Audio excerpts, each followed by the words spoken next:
and welcome back to my channel. I wanted today to discuss the books that I purchased while I was in France, while I was watching the Paris Olympics in live, indirect, with my supporting flags. Yay! Super exciting event, loved everything about it. And I also got a lot of books purchased, which I wasn't expecting to do. I actually really thought that this year I wasn't really gonna buy much.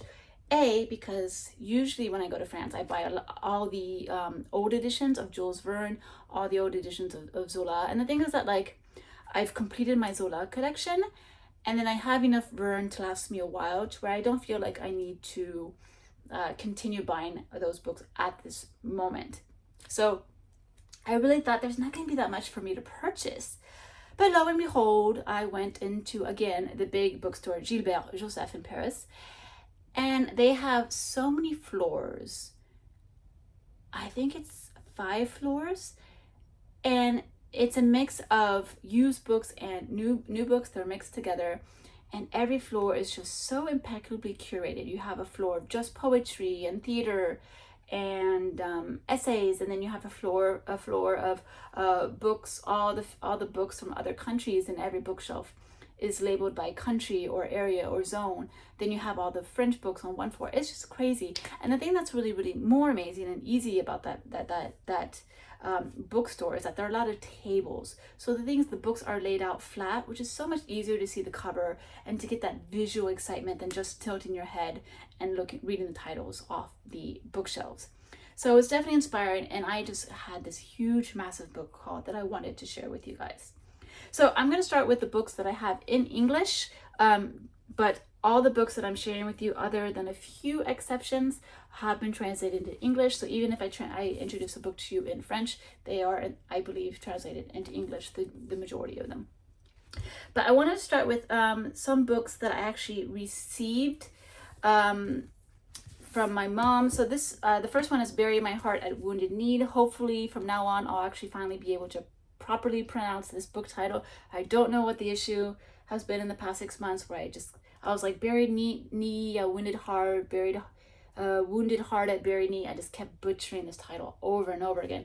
But this is a book I bought over Christmas. It's a book I've been wanting for years, and I had ordered it and it hadn't arrived by the time I left to come back to Japan. So I asked my mom to bring it for me, and she did just that. So this is Buried My Heart at Wounded Knee, An Indian History of the American West by D. Brown. This is probably one of the most famous nonfiction books about American Native American history, and I'm just super excited to read about this. It's just a meticulously documented account of the systematic destruction of the American Indian during the second half of the 19th century. So this has been my point of interest lately in American nonfiction, and I'm just super excited to finally have this in my hand so I can read it. Another book that my mom passed on to me, this is actually a book that I bought for her when I was in France last time, with the caveat that I was going to steal it from her as soon as she's done reading it, and that is Quincas, Borba by Machado de Assis, by the very famous Brazilian author. He is one for me. I loved his posthumous memoirs of Bras Cubas. I loved that book. The second book that I read about by him, The Alienist, which I realized I've come to learn is also a word in English, so I can just say The Alienist, although I didn't know the word. I didn't know alienist was another word for lawyer. I had no idea. Not another word for lawyer, another word for psychologist. Psychiatrist? Psychologist, one of those. I had no idea, so that was a word I had to learn, and it turns out alienist is a word in English as well. But he's the author of that book, and so this is the she finished this, and it's Quincas, Borba, le philosophe ou le chien, or the philosopher or the dog, and it just sounds great. Rubao, a modest professor, inherits the fortune of the philosopher Quincas Borba, with the caveat of that he must take care of his dog, basically. So that's the summary of this. Very happy that I get to read it now that she finished it, and she really enjoyed it. Then she gave me one book. She gave me Sylvia Plath's The Bell Jar, the very famous The Bell Jar. This is a book, to be honest, I've never really had any interest in reading. I've never once told myself, I want to read that. I've never had. In fact, it's always been one of those stories I'm like, do I need to read that? You know, it's one of those major society changing kind of books that you very, very often hear about. But I actually have no idea what it's about, to be honest. I still haven't read the blurb. I still don't know what it's about. I still don't know if I'm going to read it, but it is in my hands now. So if I read the blurb and maybe a little peek, a little spark of interest spurs up, I can finally read it. My mother struggled, to be honest. She decided to give me the book, pass the book along to me. She only had maybe this much left of it, and this part is all like about the author type stuff, so she only had that much left, and she's like, I can't finish this, so you take it, tell me how it ends, basically. So we'll see. I can't guarantee anything. So those are the books I received. Now let's get into the books that I purchased. 2 more books in English. One was Used, and it's a book I've been wanting for a while. I did want another edition, but this was so inexpensive. The book was in such good quality. I said, you know what, let's just go for it. It's a book I've been wanting to read for an ages. It's a book that other people have been wanting me to read for ages, and that is Wild Swans, The $3 of China by Chang. This happens to be the 25th anniversary edition, and it's just one of those books that I know I was going to read. It was just a question of when will I purchase the book, but it's always been here. It's always been here. I always knew I was going to read it. Not a question. It's just I just needed to put it in my get it in my hands finally. I've read 2 of her biographies. I've read her biography of Mao. I've read her biography of the Empress Dowager Cixi. I have her most recent book, which I believe is called like I was about to say The Red Daughters of China, but this book is The $3 of China. It's on my TBR book shelf in the other room, so I can't say what it is, but I do have her newest released, but this is her most famous work, so I'm just happy that I finally own it. Moving on, this book, the cover is beautiful, but then the blurb just really sold it for me. The book is The Fire Next Time by James Baldwin. Look at this gorgeous, so simple, but just beautiful cover. I just love this. That photograph is insane. It's so good. This will be the first time I read James Baldwin. I'm very familiar with his name and his work, but I feel like there has to be a certain mindset for you to want to read his works, because they're definitely going to be powerful. They're going to be frustrating in terms of the subject matter, because for me, at least personally, when it comes to reading about Black relations in America, I'm going to just comment on America because we are focusing on America, but this can relate to Black relations anywhere. But it's just so frustrating to read about the Black experience because it's all made up. Like, there's no reason for any of this happen. It's just a group of people decided that Black people were inferior, and that was it. And it's just so ridiculous, and it's all made up. So it's the most frustrating thing to read because it's just like, it's just so stupid. Like, stop.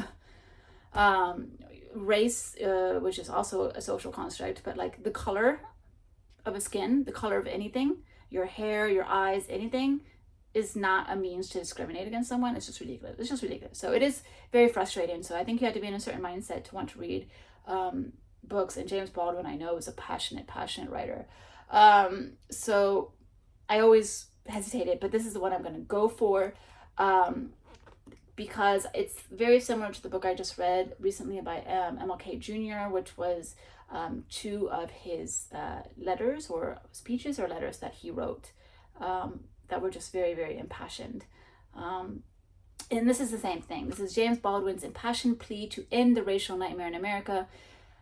It was a bestseller when it appeared in 1963, galvanizing a nation and giving voice to the emerging civil rights movement. So this will be a great read now that I've also read that MLK Jr. book read. But yeah, it was a little bit expensive because to buy an English book in France at full price is a little more expensive, but I just needed to pick it up. It was just absolutely beautiful.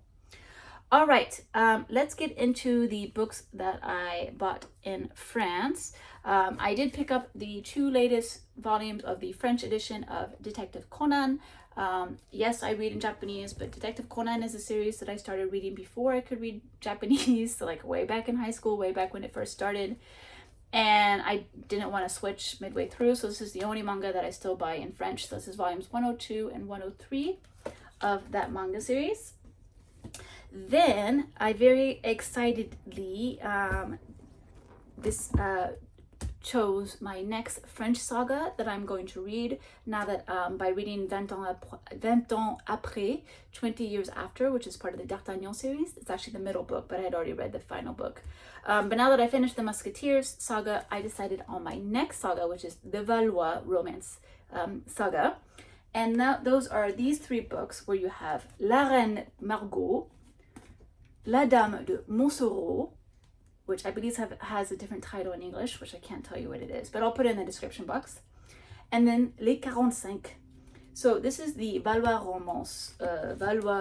romance saga. I had actually already read La Reine Margot, but I read this book in 2012. To be honest, I remember nothing about it, so I am going to reread it, and then I'll read the whole saga as a whole because I always wanted to continue the series. I do remember very much liking La Reine Margot, but just for some reason I just have no memory whatsoever. So I am going to reread that and then get into the saga. So this is set, super excited about this. Another beautiful, chunky Alexandre Dumas saga. Like, everyone needs one of these in their life. Like, it's a must. It's just, oh, so good. Then, to continue my French theater newly found passion, I bought a lot of plays. These are fantastic because they're only like €1.50 per book in France. So it's so easy to buy a lot. So let's see, I got Le Mariage de Figaro, The Marriage of Figaro by Beaumarchais. And I'm actually really amazed. I shouldn't be surprised, but I am surprised because I never actually took the time to think about it, of how many of these are actually very famous operas that I was always very well aware of. So like, there were so many other titles I could have chosen, but yeah, I was just surprised how many operas are based on plays. It makes sense. It totally makes sense, but I just never stopped to think about it. So I got The Marriage of Figaro by Beaumarchais.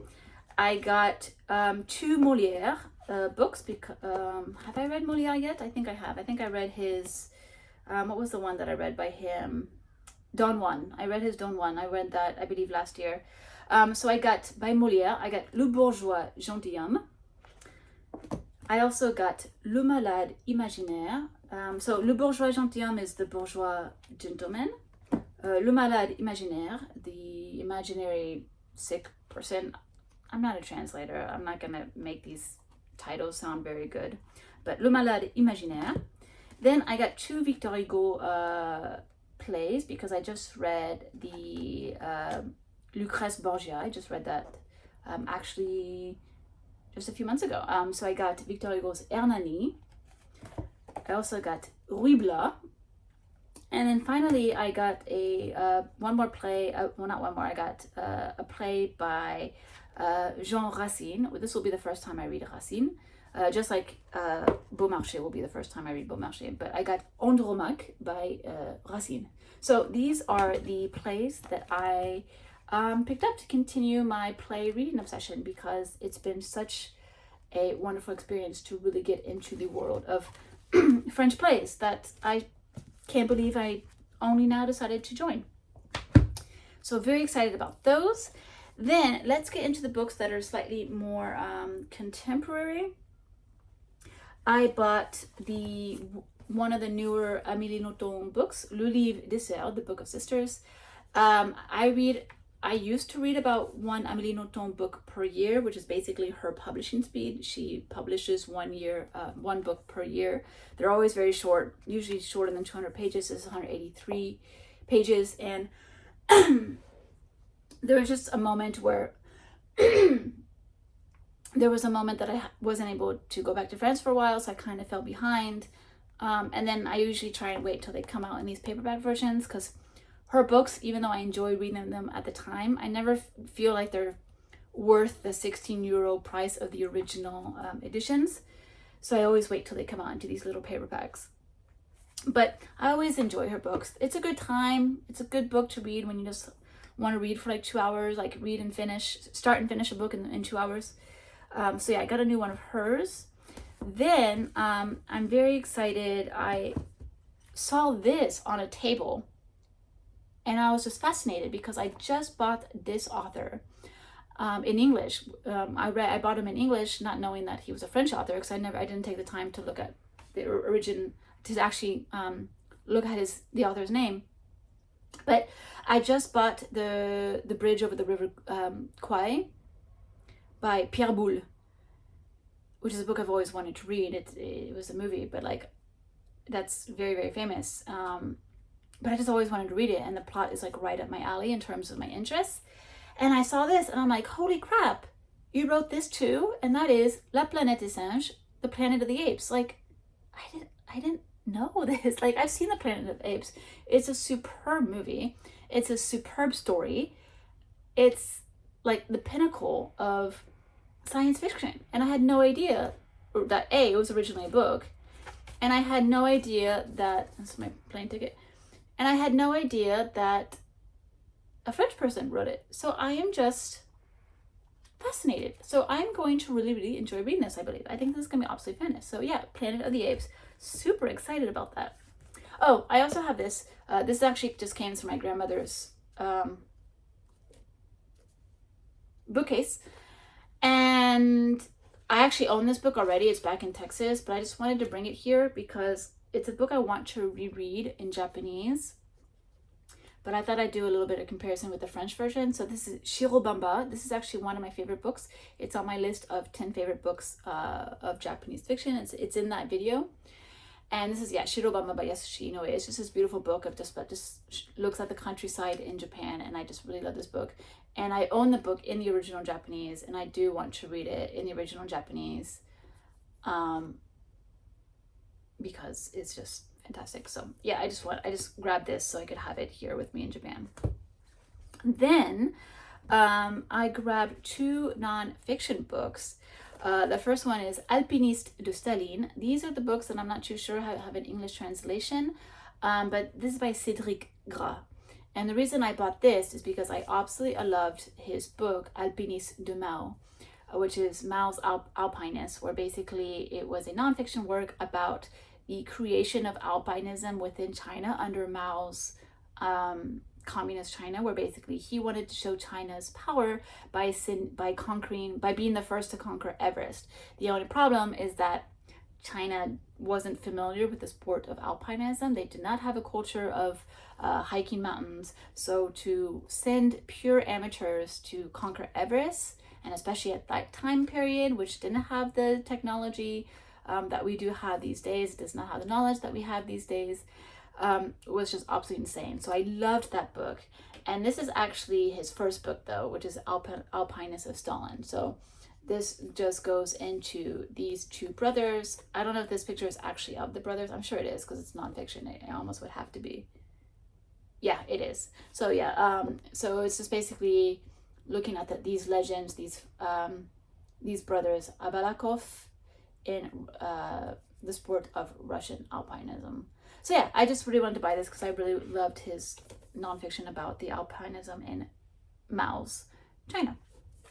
Then I got one more Chinese related nonfiction book, and that book is by Annette Wiewierka, Annette Wiewierka, maybe.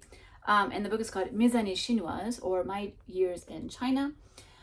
And this just sounds fascinating. So the blurb is basically her writing, I left for China at the peak of the 1970s because I believed in Maoism, and so I believed in the Cultural Revolution. So the idea of this French woman actually thinking all that stuff was a good thing, and so going to China to participate is just absolutely insane to me. I can't imagine. And basically she came to regret her decision, and basically she goes back to China and sort of just kind of relives her past to explore basically how China became the China it is today. So this sounds just really, really fascinating. And it just really struck a chord with me that, yeah, just really, really interesting. Then I have 3 more books. However, these 3 books that I want to introduce, I didn't actually buy them. They were given as a promotion because I purchased so many of these books from the publisher Pocket. It was basically if you buy 2 books, you get 1 free. At first I thought it meant buy 2 books, get 1 free, but it was actually 2 books and get 1 book free from our promotion aisle. Now, unfortunately, those books didn't seem really interesting, to be honest, or at least they're not really books that I tend to read. Also, a lot of them were books in translation from English, which I'm not going to read. I'd rather just read the original English. But like it was like Celeste Ng's Little Fires Everywhere, which is a book I'm just not interested in. That was one of the options, but like I said, I'm not interested in that book. Definitely not in French, but just not even in English. But if I were to read it, I would read it in English. So I kind of like just picked a few at the register. Like I was even panicking. I was like, because there was a lot of people behind me, and I'm like, well, I don't want to spend so much time trying to pick through these books. But I did choose 3. This one was the easiest book because it is a very famous author, even though I haven't read them, and that's Yasmina. And this is the book called Dieu n'habite pas la Havane, so God does not live in Havana. I mean, this is just an author that he's very famous, and it's just very much a lot of books about Cuba, and I just thought of all of that, it sounds really interesting. So this is the book I might actually solidly give a try. We'll see how that is, but yeah, I picked that one up as my promotional book. That's why it has these stickers, which you can't take off, but that's fine. I got it for free. Then I chose a science fiction book, because why not? This is called Les Bras de Morphée, or The Arms of Morpheus, I guess, by Yann Bécu. This one actually sounded not too bad. It sounded actually pretty interesting. This is, I've only really read like a lot of the science fiction I've read has mostly been like the literary classics of the genre in terms of from English science fiction. So this will be interesting to go into French science fiction, like just like with the Planet of the Apes. It'll be interesting to explore a little bit of French science fiction. But just looking at the first sentence, here is a near feature where you only are awake for 4 hours in a day because of a strange virus. So it's all about basically there's this one character who's able to stay up longer, and it's kind of just the access of like exploring what happens when you have 12 days in a day instead of just 4 hours in a day. So that's kind of like the concept before this. So we'll see how it goes. I think this could be a really good beach read, you know. So I'm actually quite excited about this one. I think it'll be really fun to read. This last book was, I just tried to choose a 3rd book. Turns out this is one of the books that was originally in English, and that's the book by Leila Ibrahim. You're gonna have to tell me if you know who this is. Le Crocus Jaune, the Yellow Crocus. I don't know what this is about, to be honest. It didn't sound, I just couldn't really tell what the book was truly about. But again, I needed to choose 3 books, and I chose this one out of all the other ones. So we'll see. Maybe also a good beach read, so maybe a little bit more lighthearted. I have no idea. And I actually got one more ability to choose 2 books because I bought these books from Folio Classique. There was another promotion with Folio Classique. They gave me an option to buy some books on some books from the selection like this, but those really did not intrigue me at all. None of them sounded good to me. So I actually went for the second option, which was to get a tote bag. So I went for the tote bag, which I can wear at the beach. It's just a woman in a bikini reading books, which is basically what I do all summer. So this is fun. This is cute. I like this. So they always say you don't need more tote bags. You really don't. But if you are going to get a tote bag, at least get a good one, right? So very exciting. That is my book haul. Those are all the books that I purchased / received / picked up in France. Very excited about all of these, or the ones that I actually chose myself. And I have a lot of good reading ahead of me. I really do. This is fascinating stuff right in front of me. I'm so excited. So excited. Anyway, thank you so much for watching me gush about more books that I wasn't planning on buying, and of course I bought, because that's what being a reader is all about. And I will see you guys in my next video. Bye.